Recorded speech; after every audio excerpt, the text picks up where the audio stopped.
उन्मेषदादांचा एक मोठा सपोर्ट या मतदारसंघात आवश्यक होता, तो मला त्या ठिकाणी मिळालेला आहे।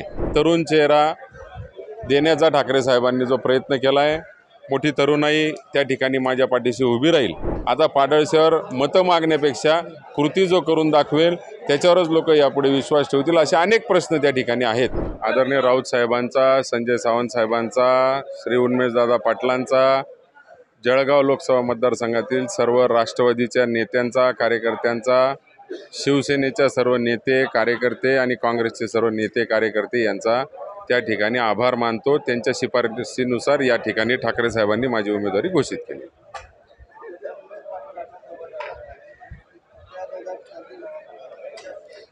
उन्मेषदादांचा एक मोठा सपोर्ट या मतदारसंघात आवश्यक होता, तो मला त्या ठिकाणी मिळालेला आहे।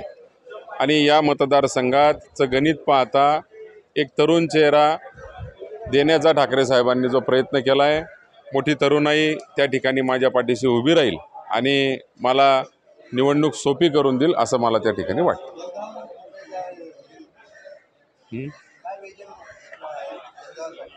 जळगावसाठी या ठिकाणी आम्ही जे विजन घेतलेलं आहे, आज उन्मेषदादांनी जसं शेतकऱ्यांच्या प्रश्नांवर अनेक वेळा त्या ठिकाणी काम केलं, आपण बघितलं असाल, विमा याच्यासाठी आजपर्यंत कोणीही नेता रस्त्यावर उतरलेलं नाही। त्या ठिकाणी उन्मेषदादांनी कोर्ट कचेऱ्या करून विमा कंपनीशी भांडून त्या ठिकाणी त्यांना विमा मिळवून दिला।